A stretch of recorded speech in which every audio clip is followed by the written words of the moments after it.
Hello,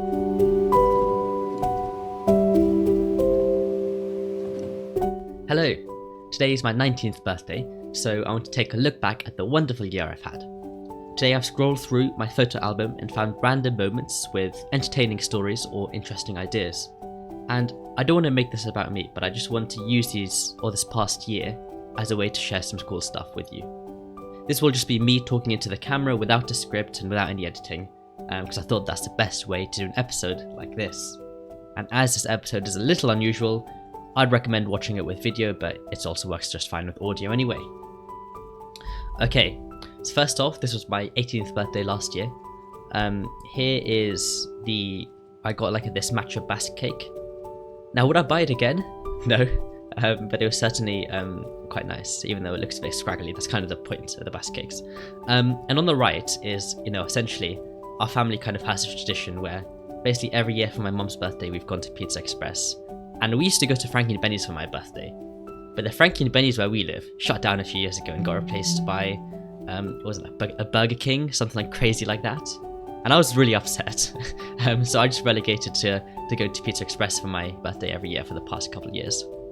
But one thing we do, or at least I do, is when I was small, I always used to get this thing called a Bambino Chino, which is like a bit of milk, very, very foamy milk, with some chocolate powder sprinkled on top. And I'm pretty sure that's not even on the menu anymore, but we still always order it because they always serve it anyway. And that's kind of just a tradition that we have with the Bambino Chino. Okay, next up, yes, I think this was in March, and it was a cam jam. So in Cambridge, there was this meetup for Raspberry Pi and robotics and electronics enthusiasts, and I think this was the same week as Raspberry Pi's 12th birthday. So it's been 12 years since Raspberry Pi, the company, has existed, and so they hosted this cool meetup. And so on the left is probably the coolest thing I saw, which is this guy, I think his name is Rob. He made his own 3D printer, but it's an extremely fast 3D printer. So this 3D printer, it does a benchy, and actually I have one.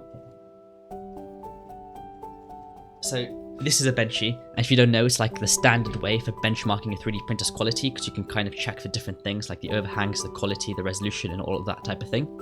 And I don't know how long this took on my printer, I think maybe 1 or 2 hours. And the resolution isn't even that great.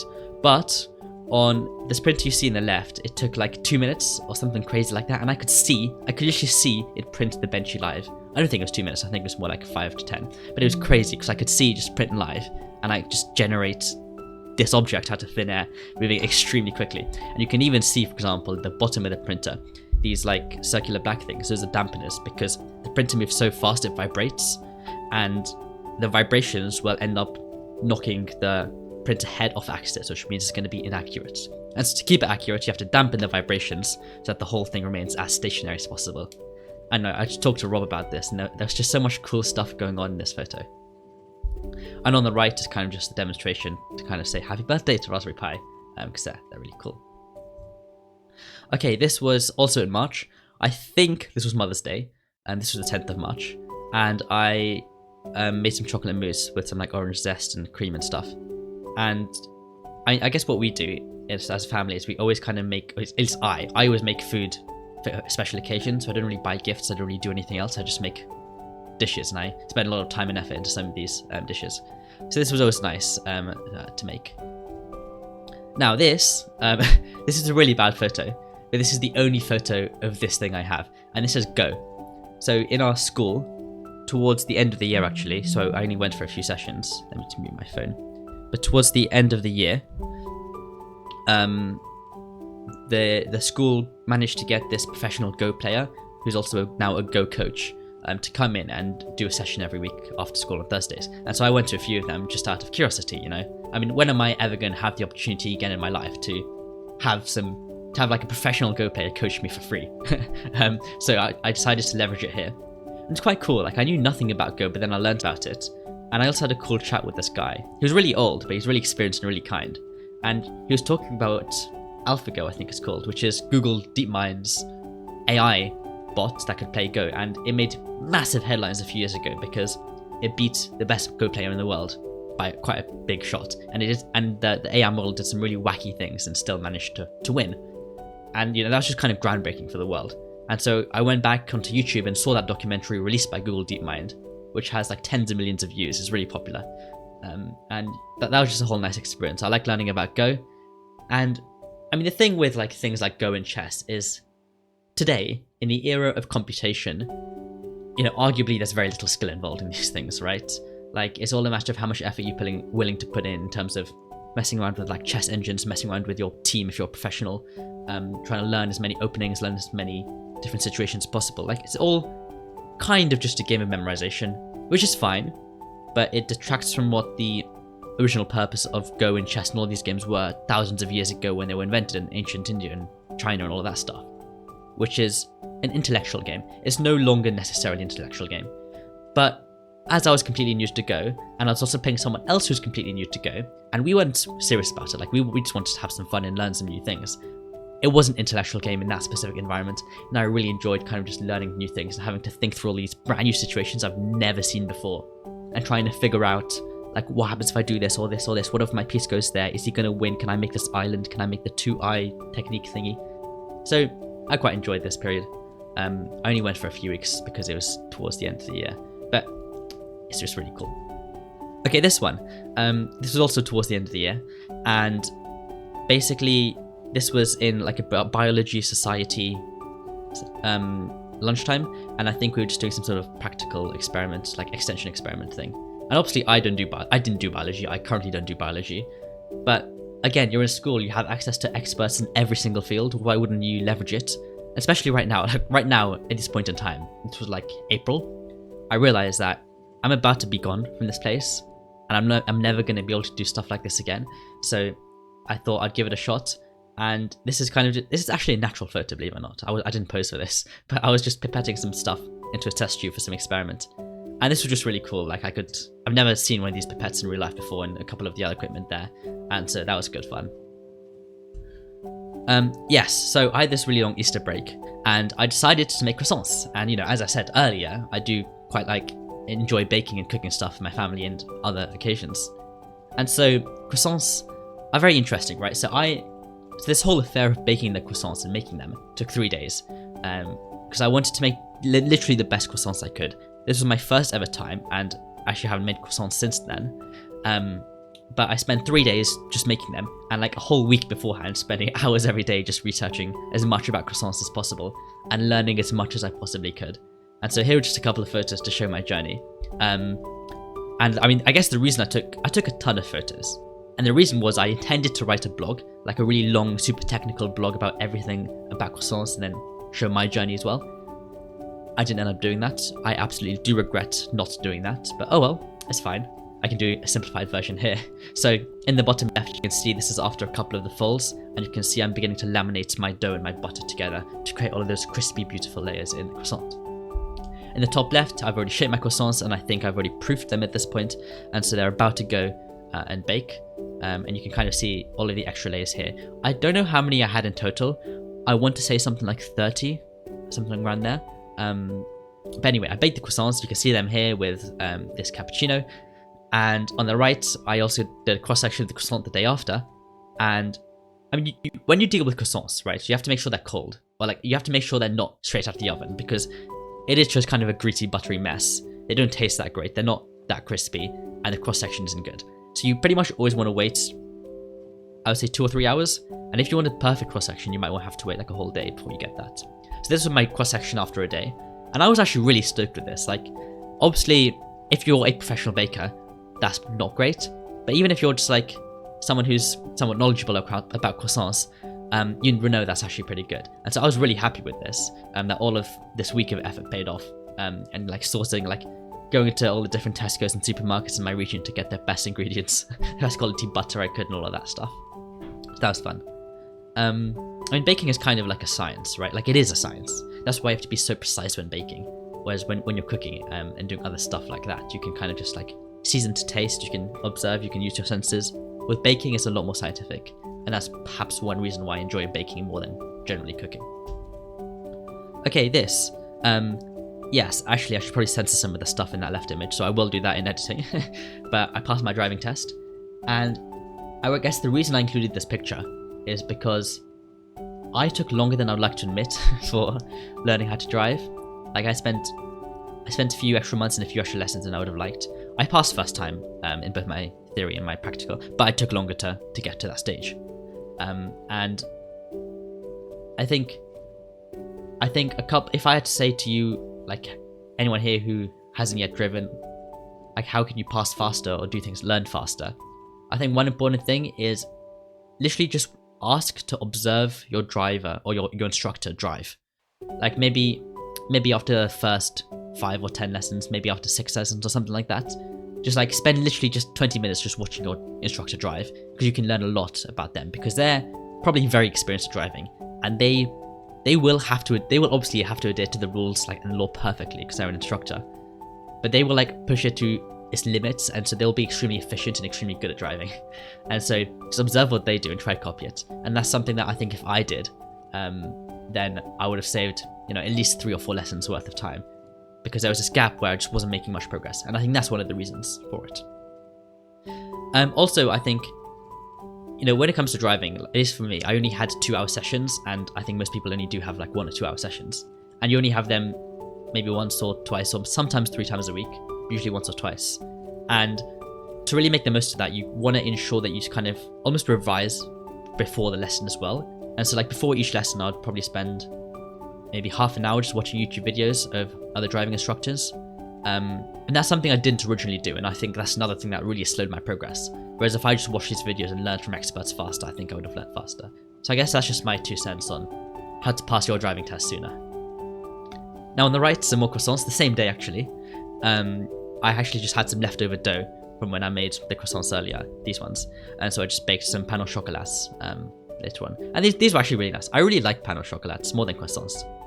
I think croissants are ultimately a bit basic, and I don't know what I was expecting when I baked these, but I thought they'd be some sort of crazy cool thing that I'd be addicted to. But at the end of the day, they're still croissants. They're still a bit boring in my opinion. And so that's why I really like pain au chocolat. These were really nice. But anyway, this is interesting. So basically, I took the train to school every day for 1 hour or 50 minutes each way, and in great British fashion, the trains were delayed and cancelled quite often. But to reclaim some of your money through delay or pay takes a bit of time and a bit of effort, and most of the time I didn't bother doing it unless it was like a full-on cancellation, in which case I get a lot of money. And so over the course of like 7 years I went to that school, I must have lost like up to maybe £800 just by being too lazy to bother delay or paying, maybe even more than £800. And so at some point, and unfortunately I only had this idea like literally in the last couple of weeks of school, so I didn't make much money in the end, but I created this script that would tap into the National Rail API and take a look at all the train timings of each day and figure out, using all of the algorithms and blah blah blah, what the most efficient train timings are for me to claim to get the most money back. So what you see here is a list for a season ticket, which is half a term for me, of all of the train timings that I should claim delay or pay for and for how long. And you can see in the bottom, in total, I would make 48% of my ticket back through these delay or pay. Now obviously this is breaking the T's and C's if you do claim all of these, because you should only claim the trains you actually intended to take and not just every single train. But this was a very interesting project, and I kind of have to dive deep into a couple data sources.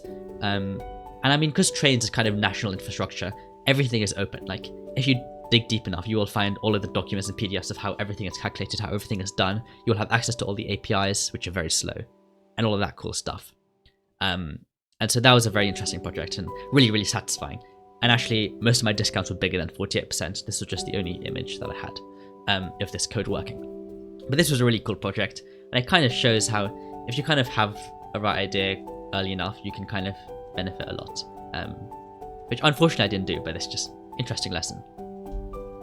Now this I'm going to speed on very quickly, but essentially there was some sort of like lip sync charity for fun show that our school did, and my goal I guess was kind of, I had a very specific target, and so I kind of designed this to, like, I designed my own performance from scratch for 5 minutes to kind of achieve the specific target. And I'm not going to dive deep into this for reasons, because it'll be a bit embarrassing, but it's a very interesting way. If you kind of just figure out what your target is, you can almost like reverse engineer, and like, well, not reverse engineer, but engineer specifically what you want to achieve your target.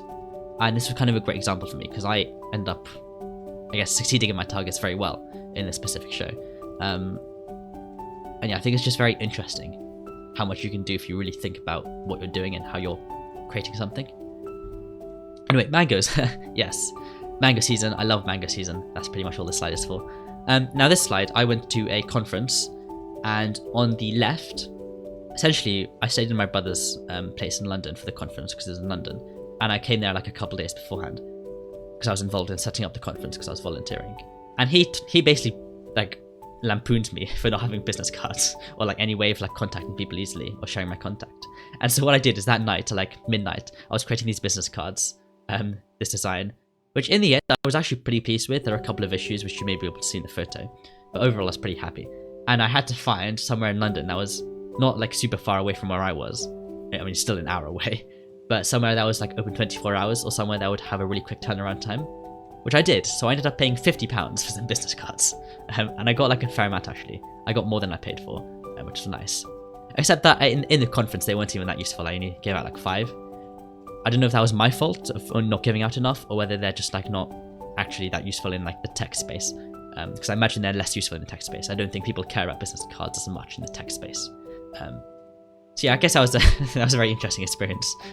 Rapidly designing these, getting them, and then realizing it's all kind of just a waste of time, money, and effort. But anyway, on the right, it's me playing in the arcade. So they had these custom 5 arcade machines there, and just a leaderboard of your standings. I didn't end up winning in the end, but I was extremely close to winning. And at this point, I think this was after day 1 or day 2, and I was at the top of the leaderboard at this point. And again, I include this slide because these arcade games, so they were custom made, or at least they like these arcade machines. They weren't like official old school machines, right? They were custom made machines.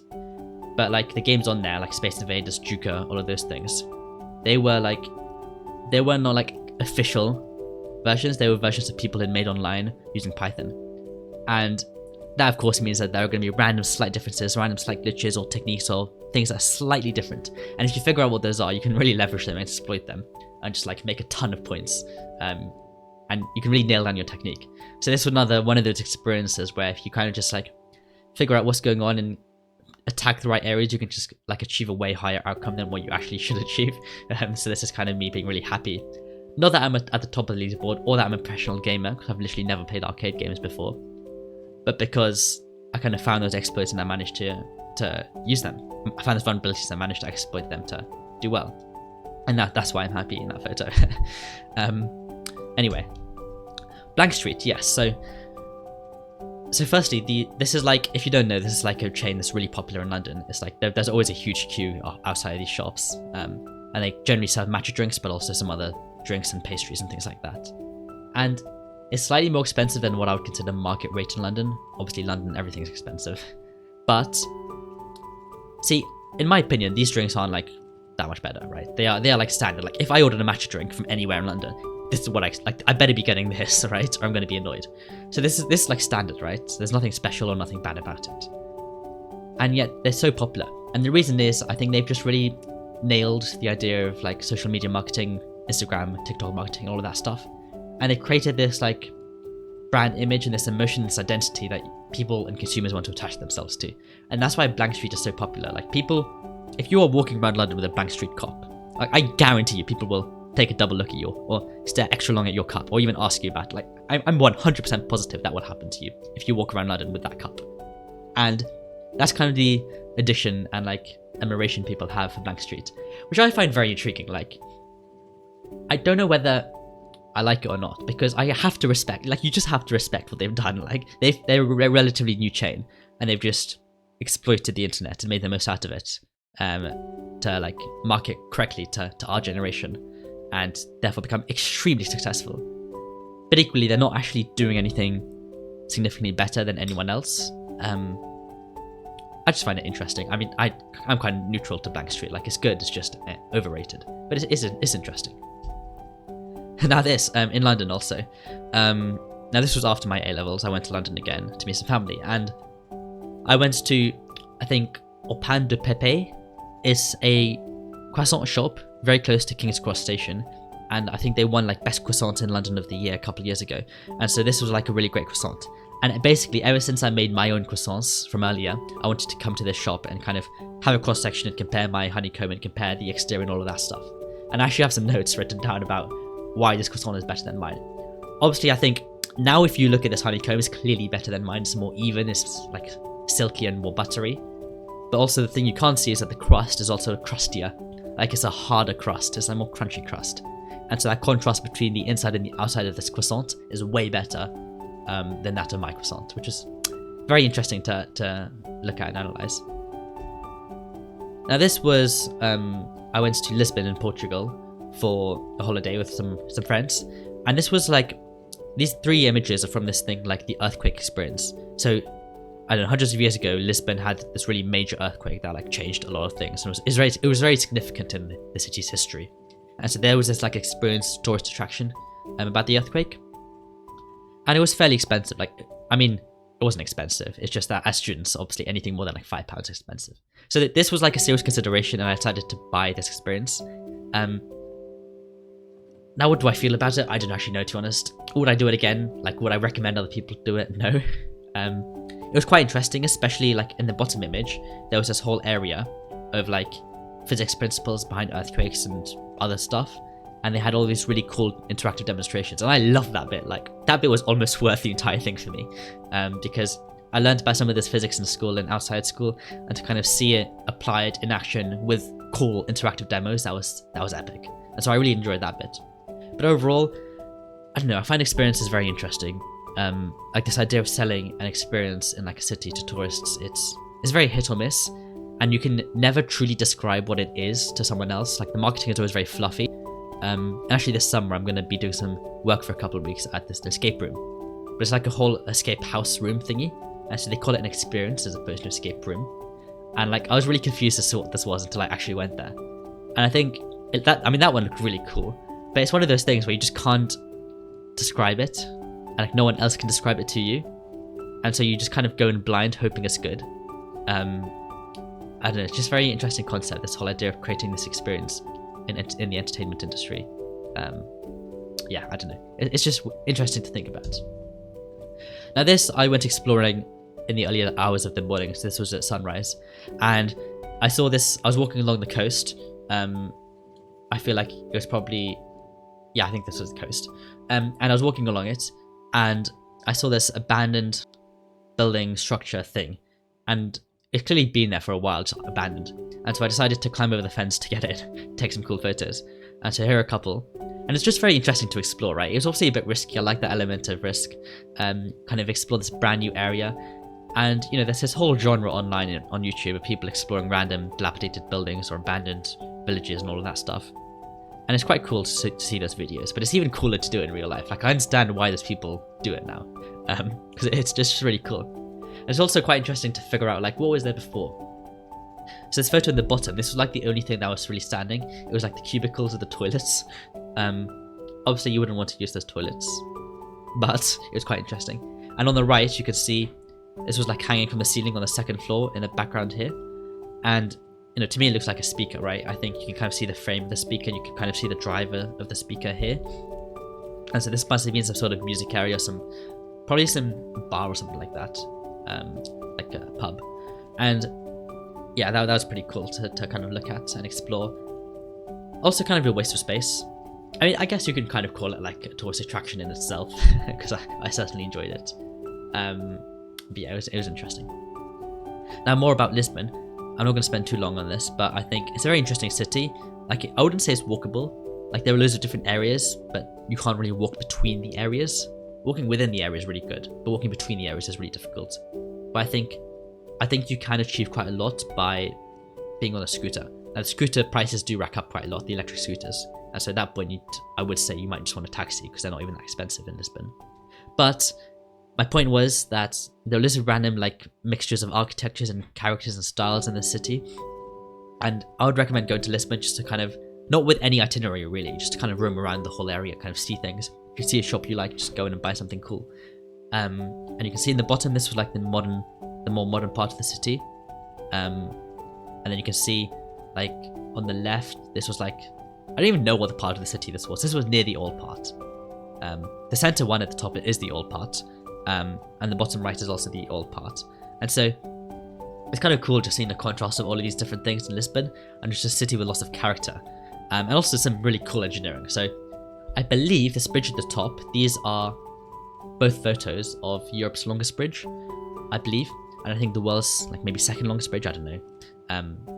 Actually, no, I think it's Europe's second longest bridge, because I think somewhere like Russia technically has a longer bridge, or I don't know. Either way, it's a super long bridge, and it was just really cool. As like an engineering fan and a civil engineering fan, it's just so sick to see. And also on the bottom, there's another really cool suspension bridge. Like, these are just so cool, right? You have the suspension bridge at the bottom, and I forgot what this bridge is called at the top. But this is a really common bridge these days, because it's really efficient to build, it's really cost effective, and it's like really safe, and it's just a really good bridge. So see this really long bridge was really a highlight of the trip. Yeah, Lisbon is a city of character. You kind of see graffiti, art, random things literally everywhere. And this thing in the left, this was like slap bang in like the financial district of the city. So you know, even like the more serious sooty skyscraper glass building parts of the city have this character, and I just really enjoyed it. Like Lisbon full on like go into this character, and I really like it. So you know, I had a great time there. Okay, then I also went to some like science outreach fair thingy in London, run by, I don't know, some Royal College of Science probably. And here are a couple of photos I quite liked. So the left one is an ice core, and so right there from that perspective, as the ice core melts, I'm breathing in air that's tens of thousands of years old, which was just a cool thing to experience. In the bottom, I believe you had two types of sugar, but it was like, I believe, don't quote me on this, but it was something like sucrose and fructose or whatever, and like they are essentially the same molecule, but it's non-chiral. And what that means is that you can't, like, they have a mirror image of each other, and so they look the same on paper, but in reality one's a mirror image of the other, and there's no way to make like one of them like be the same as the other one. You can't orient it or rotate it in a way, and so they are technically two different molecules, even though they are almost identical. Like they have the same atoms, they have the same bonds and all of that stuff. And so on the left and on the right you have opposite chirality. Oh, sorry, you have opposite chirality, and you can kind of see the effect that has when, if you put light into it, it bends light in a different way. So on the left you kind of see light bending like diagonally down this way, and on the right you can kind of see light bending down the opposite way, the opposite diagonal, and that's really cool. And this is sugar water. And finally, this is an atomic force microscope, and this was so cool. It basically has a material sample, and you have like this pointer, and essentially pokes a material sample across this entire like sample, and it measures the force that the very tip of your like pokey thing had, and then it creates this like surface level 3D map of your sample. And you know, these three images, I think in itself, if you don't care about them, like, you probably just wasted the last 3 minutes listening to me. But the reason I really like them is because, you know, I spend a lot of time on the internet learning about these different things, like ice cores. I've seen them all over the internet. Atomic force microscopes, I've seen them all over the internet. I've really wanted an AFM. I really want to build an AFM one day. And the thing on the bottom, you know, you learn about that in school. You also see about it on the internet. And to finally see all of this in real life, to see all of this tied up together, to talk to people who actually work on this stuff and engage with them, it's just so cool. Like, this was literally a highlight of the year. It was really cool. So yeah, I enjoyed that. Now, one thing is, I also went to Silverstone. This was really cool. Now, there was a very specific reason that I mentioned this slide, which is, if I go to my next slide, I also went to the Formula E race in London. And hot take, but I think the Formula E race is a better experience than the Formula 1 race, and I think the car sounds better. And it's hard to explain this without having experienced it. But in Formula 1, it's just, firstly, it's extremely loud, and secondly, at the end of the day, like, you've effectively all heard a Formula 1 car. Like, if you ever heard like a motorbike or just a fancy car on the road outside your window revving and going fast, like, that is basically a Formula 1 car. Yes, a Formula 1 car absolutely sounds better, and you can absolutely differentiate between it, and it's also a lot louder. But, you know, at the end of the day, it's not like a new experience. It's just like the next level up. And of course, if you're super into Formula 1, you're super into engineering, I'm sure this is cool. But I think, unless you're like a super fan, which not even that many people are like that level of super fan, then I feel like Formula E is better, because you have this really cool, like, like electric whoosh. Like it's just like a brand new experience, right? This is a newer experience than this is to pretty much everyone. And that's why I think the Formula E races are cooler, in terms of the sound at least. And yeah, I mean, hot take. Most of you will disagree with me if you care about Formula 1, so I don't know, go find us on Twitter and go fight us on Twitter. Sorry, X. But I'm probably not going to move because, no, I've been to both within like a week of each other, and I can confidently say Formula E is a better experience than Formula 1. Anyway, this was in summer. I was redesigning my website. I had this really cool idea of redoing my website on Framer. I never ended up doing that. It was going to be like a 3D based design first website. It's going to be so cool. I had the concept fully planned out in my head. I have it all written down on that OneNote sheet, just sketching ideas. I never ended up doing it, but I learned a lot of the skills anyway. And one day I do want to eventually do this. I want to make a website that's like designed first. Because currently my website is kind of designed first, but I did it mainly as an exercise in programming. So I could in my current website, but I now want to kind of focus on the design aspect and make it as cool as possible. Now this was designing the Waffle Bite logo. Everyone will have different thoughts on the Waffle Bite logo. Honestly, it's not that great, but I think it's good enough, and it's good enough to last basically forever, I think. It's quite cool. But anyway, I was home alone this night, so I went out and decided to buy a waffle whilst designing the Waffle Bite logo. I just thought that was a cool photo.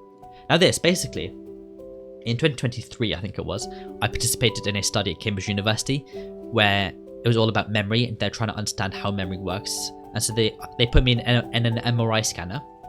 They were meant to put me in it for 45 minutes, but I kept falling asleep. So it ended up being like 1.5 hours in this MRI scanner doing memory tests and stuff. And they eventually gave me my data back, just because they have to, because it's GDPR and stuff. So they gave me my data back, and this was the cool opportunity for me to kind of analyze the DICOM files of my brain and kind of go through all of the layers and kind of visualize it in 3D and all that cool stuff. They're actually really kind because they initially just sent over a couple of photos, which they do to everyone by default. They just send over a few photos of your brain. But I asked for like the original full file, and they were kind enough to provide that literally within minutes of me asking. I guess legally they have to, but there was no friction to it, and it was really good. So I'm grateful for that bit. And I really love this photo of my brain. Like, I think it's cool to just see inside you because, like, you will literally never be able to do this in your life. Like, you will be dead before this is possible. So to be able to kind of get a scan of your own body or your own brain and kind of visualize it and play around with it, I think is really cool. This was upgrading my PC. I guess not much to say here. Just that if you ever want to upgrade your PC to this specific case, it's the ITX Spud Meshalicious case. Or any other Spud case, I don't know, I guess reach out to us on Twitter, because I have a few comments I want to make about this. A few really specific things that I want to say that might help you if you want to build in this case. But I'm a huge fan of this PC and this case. Yeah, it's now a super powerful, super quiet PC. Whereas before it was still like overpowered realistically, but it was not quiet because of the case arrangement and all of that stuff. So I really like the PC now. This, I went to London again, and I went to the Design Museum, and this was because I just finished reading the book called The Design of Everyday Things by Don Norman, and I got really into design at this point, and like design of not just websites but general things. So I went to the Design Museum, and these are all photos, I believe, from the same exhibition. I forgot the guy's name, I feel really bad now. Enzo, yes, from Enzo Mari's exhibition. It was in commemoration of him, and these are just a couple of cool photos I took. And on the top left, you kind of see two chairs. They look like, why on earth would I take a photo of that? If you read the story of things, like, you can make anything interesting by having a good story about it. Like, it doesn't even have to be true, right? It just has to sound true. And so, literally everything in this art gallery was interesting because they all had good stories written next to them. And obviously, like, if you are a full-time designer, chances are you do actually care about your work and you do actually, like, focus on doing some cool new things. And so, I think there were some specific things about these two chairs that made them actually interesting. But, even if what he said was false, I have no clue verifying that. At least from my perspective, this is cool. It's very interesting, right? Just this idea of art, design, and stories. On the bottom, so he had this like dock painting poster thing, and so you can kind of see remnants of it in the top left of this photo. But I actually didn't take a photo of the actual piece itself, because underneath the piece there were these two frames that showed Enzo's process of designing this duck beak thing. And I just found that way more interesting than the end result itself. And I guess this comes back to the idea of, like, the story is the better bit. Like, no one cares about the end result, it's the story that's cooler, especially in art and design. And so that's why I just instinctively just didn't even care about the actual thing, I just cared about the process.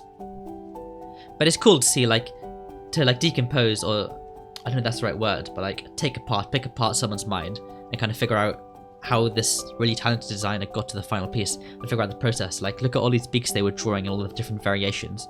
Like, why is that one colored? Why is that one not colored? I swear these two beaks are very similar. Like, what's the difference? And on the right, like, these different variations of the eye. Why is like the color slightly different? Why is the ratio of the outer and inner circles different? It's just all really cool to look at. And I'll definitely be going back to the Design Museum quite often, actually, especially now that I live near it. This, I don't really know why I bought this. It's really useless. Let me get it. Yeah, I bought the Rabbit R1. It's some AI device if you don't know about it. We've actually mentioned it a few times on the podcast. But it cost me like, so it retails for £200. I managed to haggle it with some shady Facebook seller to get it down to like £70. And it was very sketchy because it came logged into someone else's account and I didn't have the pin to be able to reset it. So I had to figure out how to essentially hack this to forcefully reset it, which I eventually did. It's just cool to kind of explore this product. It kind of represents a whole shift in the industry. And I guess one of the big reasons I bought this is because, firstly, I really like orange, if you can tell by now. But also, I kind of just put this on my shelf as like some sort of, I don't know, some sort of, the same way you buy painting to put on your wall, or you buy like a photo to put on your wall, or you buy some cool vase to put on your shelf. I kind of buy weird, cool tech items to put on my shelf. So that's the best description I could give as to why I bought this. Let's see how long this video is so far. 37 minutes, that's very long. Oh well. Anyway, this is one day I was just kind of at university.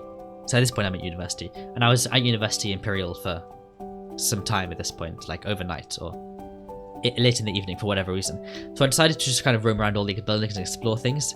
And I found this really cool product table thing in the chemistry building. And I guess the story is, like the learning lesson from here is just explore stuff. Like, it's just fun to kind of go around and exploring things kind of like without any really real motive. Just have time dedicated to exploring stuff. And I'm sure I do that. Like, I'm generally very busy. Like, there's always stuff to do. There's always stuff I've promised other people that I need to do, stuff for the podcast, stuff for work, whatever. But I will always kind of make the time every now and then to say, screw all of that. I'm gonna have a few hours just to do whatever I want. Like, whether it be the Design Museum, exploring Imperial at night, exploring other places at night. You know, just a bit of that every now and then I think is valuable. And it really keeps you excited in life, just in general. This fantastic reason for living in London is that, again, you have access to opportunities like these. And this is really cool. You might have seen some videos about this online, especially if you're into tech. I think MKBHD made a video. Cleo Abram also made a video. And it was this really big digital screen that now Hollywood and other studios are using to film like TV content and shows and other stuff, movies. And essentially you build this scene in 3D and you put it on your backdrop and you have this camera. And as the camera moves around, the screen in the background moves around to match the parallax. Because if you can imagine, if you just had a static image behind you, you can tell it's static. But with this setup, you just can't tell because the background is live. It's like you're in a live 3D environment that you've built on a computer, which is rendering on like some whole massive server rack with like 10 GPUs in it. And as the camera moves perspective, the background moves perspective. And so it's super realistic. And it's just so cool to see this in real life. You can see here on the walls and the ceiling, you have these LED strips. And that is also from the environment, the 3D environment. And that's to essentially ensure that all the right reflections are done. Because, you know, if there's meant to be some sort of red light above you, well, now there is. You will get the reflection in your glasses and your clothes, whatever. That's really cool. And I guess, so two benefits of this. Firstly, it's a lot cheaper and just easier, so it's more accessible. Like this studio, I believe is actually, I think it's Lambda, and it's basically like more of a art university than it is like a real studio. But obviously they do projects with their students and they do some real world projects. But mainly they are an education institution. And so they would never have access to like cool venues to actually film in. But with this, they bought this small screen and now they can do some really sick stuff with it. And that was cool to see. I came home for my mum's birthday to make some stuff.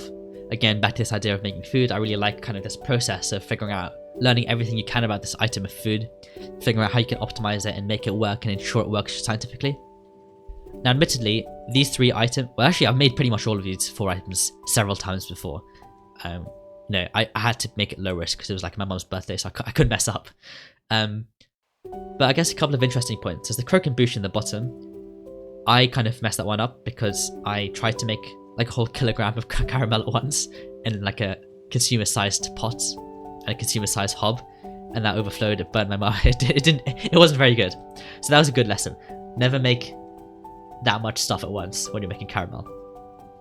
Anyway, in the bottom left, that was also interesting. So I experimented with like presentation a lot in the bottom left in particular. So it was really difficult to get these panna cottas to be perfectly shaped, but I essentially bought some ice cube trays and I had to freeze the panna cotta. So it was a solid block by the time I took it out of the ice cube tray. Then I had to thaw it in the fridge so that it was actually panna cotta consistency. That was interesting. Those flowers, those actually edible flowers, they were very expensive and I bought way too many of them. But they were cool. Like, they were really cool. I think I would like to use them more often. I think they're just really cool. And they really elevate the whole experience. And that red thing, I called it red coral. But it was actually like some tweed. It's basically just, it was literally just water, flour, and sugar fried. But it looks really cool and really fancy. And especially if you dye it with a bright food coloring like red, then you kind of just elevate the whole dish. You know, something like that. Like, obviously, I just served it right there on a tray. I took a photo while it was on the tray. I didn't serve it on a tray. But if you got something like that at a restaurant, like, you'd think it's really cool, really fancy. And if you kind of just learn these techniques and learn some of the things they do and the things they use, you can do this yourself. And I just think to understand how all of this stuff works, to understand more stuff about the world and what people do, why things are valued more, it just makes your life more interesting and richer. And I guess that's kind of what I hope to achieve with this video. That's why it's so long at this point. I'm hoping you kind of just learn random things, random cool things you otherwise may never have come across. Just because everyone has different interests and different curiosities. And so I'm sharing mine with you. Awesome. This was, yeah, back to the brain photo from earlier. I 3D printed my brain just because, I mean, I love 3D printers and I love brains. Like my brain. So I thought it was just really cool to be able to 3D print a brain. So that big one is made out of plastic, and I made 2 smaller ones with an SLA printer. Again, a great opportunity to learn about SLA printers. These are liquid printers. They're like, take some liquid and like, I think fire lasers, UV lighted like laser UV light and then liquid to solidify it. So I made this really squishy brain. Made a couple of these. This was a really fun experience. It's just really cool, right? Like, I'm holding my brain. Isn't that crazy? Like, I don't know what else to say. Like, I don't know how you can not be excited by this if this was your own brain. So, you know, next time you get an MRI scan, which I guess hopefully you don't actually ever need to have an MRI scan because that would mean bad things. But I don't know, go find studies where researchers want to scan participants. Like, the only reason I did that study, or the main reason I did that study, was to get a brain scan. Like, they did pay me, but they paid me a tiny amount, and I also missed a fun day of school. Like, it was mainly badminton that day, and I missed that. But it was mainly to get this brain scan, which is just such a cool opportunity and such a cool thing to do. This photo is not descriptive, but I took it because I was on like this treasure hunt thing around London. Basically, if you haven't heard of this type of thing, it's like this few-hour hunt where around the city of London, where you kind of have to go to different locations. You're texted different clues. You have to phone like this robot, this bot, and say things and whatever. Solve different puzzles around the city. And this particular experience was fun because I did it with friends and a couple of new people who I made friends with. But I wouldn't do it again. Nothing necessarily bad about it. I think if you maybe have smaller kids, that might be a fun family activity. But I don't know. It was an interesting experience, but it got a bit monotonous. It wasn't that exciting. Like, I'd much rather just spend an hour of my time at an escape room than spending 4 hours kind of running around the city. Especially because it got quite long, so you definitely need a break. Like, you definitely want to take a break to eat lunch or whatever halfway through. But also, it got a bit monotonous. And some of the, like, everyone interprets these types of things slightly differently, and you can get very little help in this case. And in an escape room, for example, if you ask for a hint, there is someone on CCTV seeing what you're doing and sometimes listening to what you're saying, as they can give you a very specific hint, And they are the game masters. They craft the hint perfectly for you. In something like this, you don't have that. And so your hints are kind of like less supportive. Yeah. This I bought, it's a really scrappy photo, but I bought the Meta Ray-Bans. And I think they're really cool. I guess the whole idea of taking videos, just in general in your life, is you want to save and capture memory. And the whole goal of technology, in this case, is you want to minimize the friction between experiencing a moment and capturing the moment. Like in an ideal world, you don't even think about capturing, it's just captured automatically for you and you can relive the experience later on. Like that was the whole selling point of the Apple Vision Pro headset. And it's that's not actually the selling point of these glasses. But I think it should be. I think that's the one biggest thing. Like I've only captured a few memories with these glasses so far and I've had them for a few months. Like it's been incredible. Like it's one of those things that you just have to experience. Like you just have to try these out. You just have to kind of try these out, go and experience and capture it with these glasses and realize how much better everything is. Like you have this first person view, you don't have to think about it that much, you don't have to whip out your phone, your hands are still free, you can do whatever you want. And it is mind blowing how good these glasses are for that type of thing. And so I'm really excited to see, like, as we see tech evolve. Obviously, I'm excited to have like screens on my face. Most people aren't. But I think this glass in particular, like these pair of glasses in particular, this is the sweet spot in the sense that it's come extremely close to having no friction at all between the ideal of thinking of something and capturing it. And this does a fantastic job. And you relive the memory really well because it's first person view.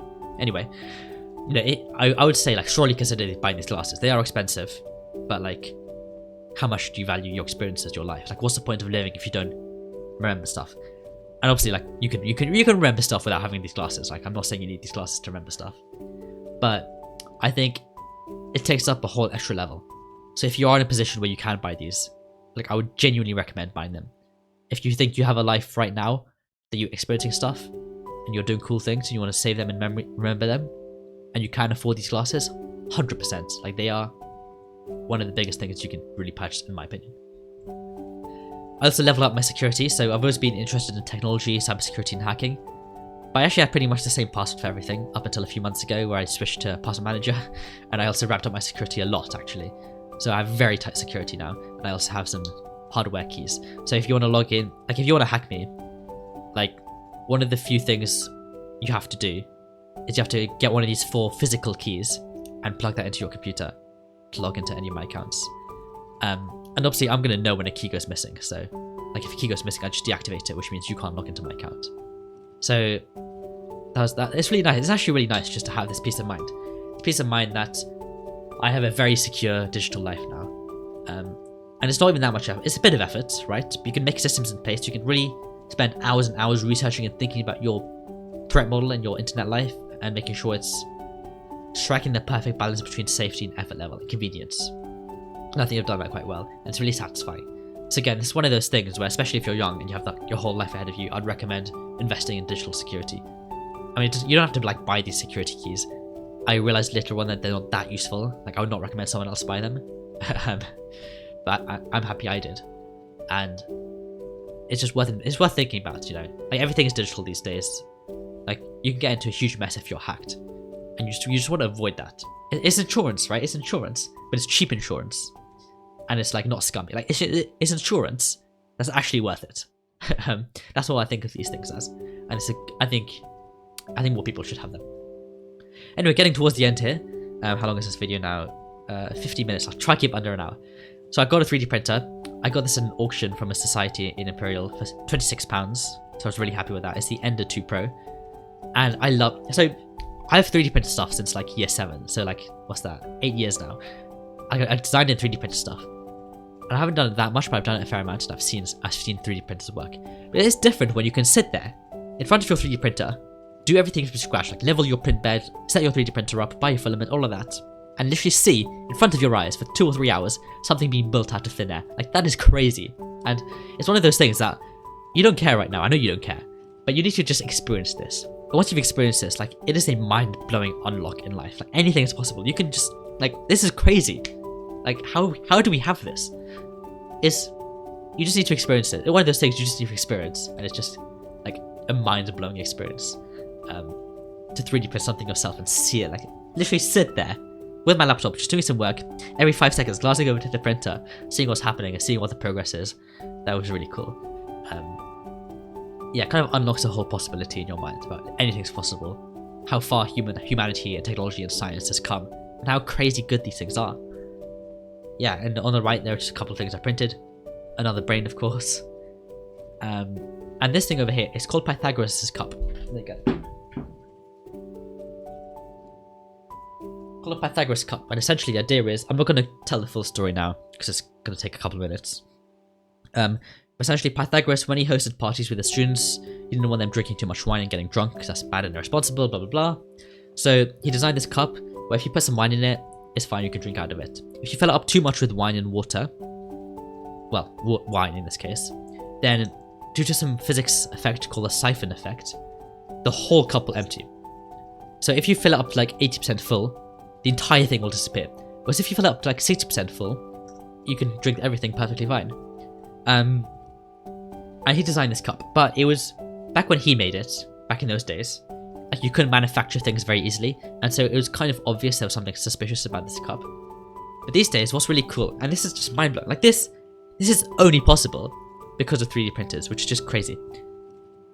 This geometry is only possible to make with 3D printers, and it's essentially got the siphon in the tube and all of the things inside the cup. Like, you probably can't see that perspective, and that's good because it's hidden. You can see a small hole at the bottom and a small hole at the top. That's a cool video by the Action Lab if you want to see it. But it's just really cool how this cup works, and then we can just make it. I also went to Thailand, and I had no clue, but apparently in Bangkok, the capital of Thailand, there were just lizards, like big lizards. Like these aren't small lizards, by the way. These are like this big, like bigger than you can probably see in the frame. But they are really big lizards, and they're just roaming the city. I guess they're really only roaming the parks, right? The same way squirrels in the UK only exist in parks. Like the same way these things exist in parks. But it's just so cool. You have quite a lot of these things. Like big lizards just roaming around in front of you. On the road, on the path, on the grass, in the water, literally everywhere. Just sunbathing, just like whacking their claw up and down. Just like lizarding around. It's just really cool experience. I had no clue this was a thing. And this is literally the highlight of my entire Bangkok. My entire holiday in Christmas. It was seeing these lizards. It was so cool. You can see this really fat lizard in the bottom right, snoozing, because this was like peak heatness of the day. Very close to the end now. This was some cyber competition. I'm not going to talk too much about it, but the points that I said that I wanted to make here is, so I applied to this competition just because. So I was at the Society's event at Imperial, and it was really poorly organised, and it was taking like an hour. So they started like an hour and 15 minutes after they actually were meant to start. And so I was just sitting there for literally an hour and 15 minutes doing nothing. And so I was almost just doom scrolling, because I had literally nothing to do. And I came across this random ad about this cybersecurity hacking competition. So it's like, I'm here for the next hour, I might as well sign up. So I signed up to it. And then on the day when the challenge came unlocked, the first round was an online round. And I didn't bother participating. But then my friend, who I didn't even know was participating, sent me a photo, like an out of context photo of him on a leaderboard. And he didn't even tell me this was his competition. But like, I just knew, because what else would it be? He's also a friend into hacking. And so he made a comment about that, and I was really, all of a sudden, I was super motivated to do it. So I spent like the next 10 hours just working on this competition, the CTF. I kind of did that on a whim. And I'm so happy I did that on a whim, because I signed up on a whim, I did this on a whim, and I ended up getting selected for the final round. So here was the final round, and it was such a cool experience. And again, I didn't even come into this with a winning attitude. I just kind of did it on a whim. Like, I'm here for the fun. I'm here for the chill, to meet people, to do cool stuff, learn things. And I ended up getting selected to the UK team, top 30, which is very, very, very cool. And my lesson here was I just did this all on a whim, right? And I somehow went this far. And in life, there are all these random opportunities that you get, and everything is just random. Like, everything's unpredictable. Just don't bother thinking about stuff. Just try to say yes to stuff. Try to do cool things, because they will eventually lead on to very valuable experiences and relationships like these. There was also a huge hackathon. IC Hack is Europe's largest student-run hackathon from a few weeks ago, and I was a volunteer, so this is me handing out cupcakes as people come in on the first day.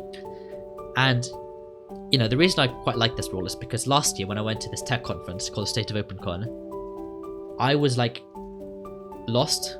A few hours into this, I was lost and I wanted to go somewhere. So I went to like the help desk and I was just like, where do I go?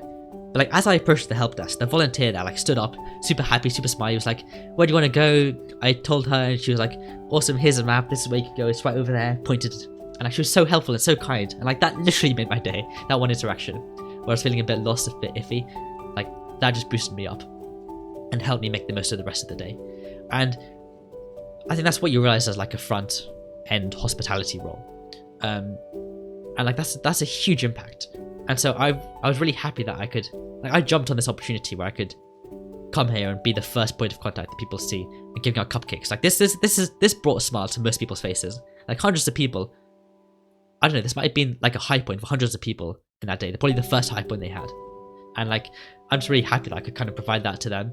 And I could offer this really cool experience and kind of just brighten up everyone's day. A really bubbly character. Like if you walk into a really bubbly character offering you cupcakes, like you're gonna love that, right? And so that's why I tried to do, and I think I did a good job. And I'm really grateful for having that experience a year ago, kind of teaching me that lesson about hospitality. Finally, today, my birthday, this is my cake. It's this like multi-layered crepe cake, so you can kind of see the layers of crepe here. It's Earl's Grey tea flavored. I just thought that looked interesting. Like, that's literally the reason I chose it. It looked interesting, and it actually does taste nice, so thank God there. I quite like this cake. It's from a place in London called Cova. They have a few patisseries around, and I like it because of the texture. Like as you eat it in your mouth, you can feel the texture of all of these layers of crepe and all these layers of the cream layers between the crepe. And as you cut into this cake with a spoon, you can feel the spoon cut into each layer as you like cut out a bite to put in your mouth. That sounds so weird saying it, but it's just true. Like it's just such a cool textural experience, and that's why I love these crepe cakes. Yeah. Also, on another note, you can see they also have some flowers, some edible flowers on this cake, which made it look fancier. So, yes, edible flowers. I think that's the end of my slideshow. Yeah, that's the end. So, hopefully you enjoyed a couple of the stories there. Hopefully you learned some really random new things and maybe have some insights to take away, because I think you can always learn stuff from other people. There's always stuff to learn from other people. And, you know, this video, I kind of wanted to share some cool experiences that I've had that I think other people might benefit from, because it's no good just to be having these experiences and having this knowledge and this information. So I kind of want to share it with you, hopefully inspire you to do cool things, and learn some cool things. And you know, if you any way you can return the favor to us, like not even to us, just to the internet. Like, can you, or not even to the internet, just to your friends. Like, can you share cool stuff you've done? Can you give them cool insights? Can you tell them about opportunities? Like, just as you experience life, share it with other people, because everyone experiences different things. Everyone has different knowledge and different interests. Like, there is stuff that you know that I would literally never in my entire life think about. Or maybe in 10 years I'll learn, which I wish I knew 10 years ago, today. And that's just something that only like you can do. Like, you as an individual, only you can do that to someone else. And I think that's kind of the benefit of this. And that's part of the reason we started the podcast, is to share these things. Not just in this video, but in general episodes where we talk about our opinions on tech and other random things. You know, just bring to light things that other people may not have thought of, because you know the internet's done a great job at helping us learn things that we never thought of. And you know, it's just this whole knowledge sharing, experience sharing community on the internet and in the world, as humans. And I think that's just cool. And so today, hopefully it contributed to that. Hopefully we contribute to that every single week, Kyle and I. And hopefully you enjoyed. And I guess we'll see you in the next episode.